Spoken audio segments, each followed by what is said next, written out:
Welcome back to Ask Allison. Here's today's question. I may be spreading my work and myself out too much. I specialize in both grief and body image. My private practice is full with clients. I also offer coaching specifically for body image and intuitive eating, and I offer trainings and workshops to other therapists and group practices.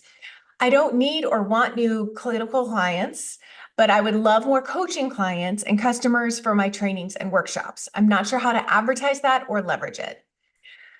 Great question. I'm going to dive in, but first I want to thank Therapy Notes for sponsoring Ask Allison. They are the #1 rated electronic health record system available today.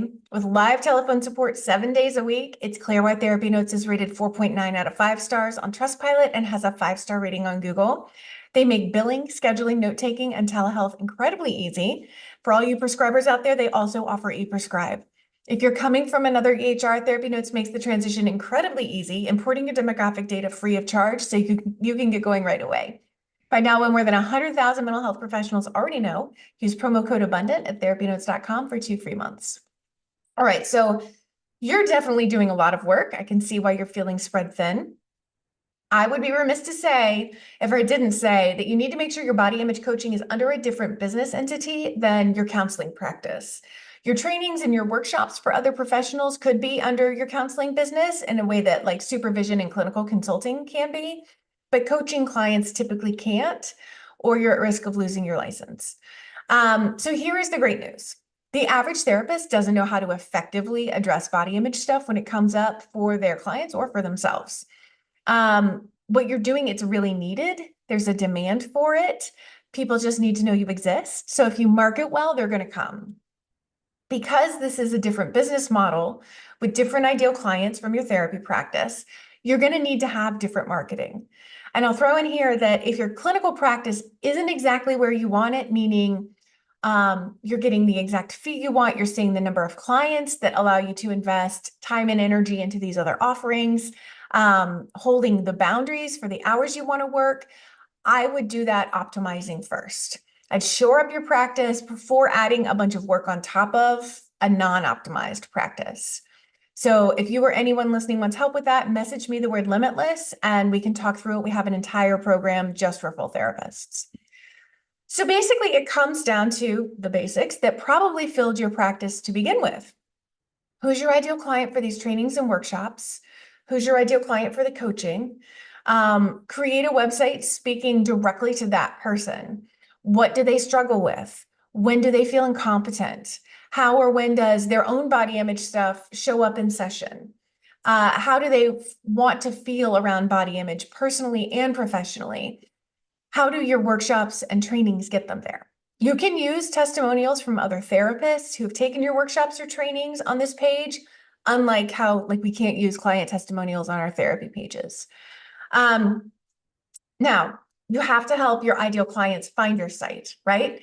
Think about where they go and who they ask when they're feeling like they need clinical support around body image.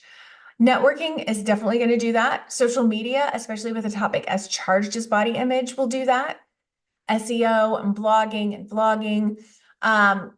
Having a talk that you can give for clinical organizations that teaches some, but not the whole meat of what your trainings and your workshops teach. So it needs to be good enough that the people are like, wow, I feel like I really got something out of this. I want more. You want them wanting more, but you also want them to feel like they really got good value. And don't be shy about letting them know if you create a talk about what else is available and how to get in touch with you for that. There are a ton of marketing strategies for these things. It is just a matter of leaning into what you're going to be most consistent with, which usually correlates with what you enjoy the most. Most marketing boils down to how to be most helpful to the people that you want to serve. The things that would work for these workshops and trainings, the things that have worked for your practice, probably some combination of those would also work for your coaching business. So for your workshops and trainings, it might be a good idea to provide continuing ed, like CEs.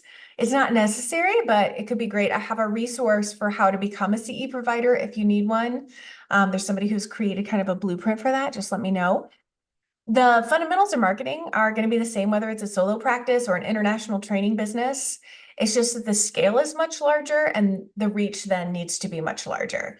But the fundamentals, the things that you likely already have done in your practice, mean that you have some experience that's going to help you build this other side of your business or this other business. As you can see, it is a lot of work if you want it to be really big. It is less work if you want to keep it local-ish with the connections you already have. Today's free worksheet is you can have what you want. I want you to do this worksheet and make it happen in your practice before you go whole hog on the workshops, the trainings, the coaching. Message me the word sheets, and I will send you that worksheet and all the other worksheets that we have for free. I hope that that's helpful, and I will talk to you later.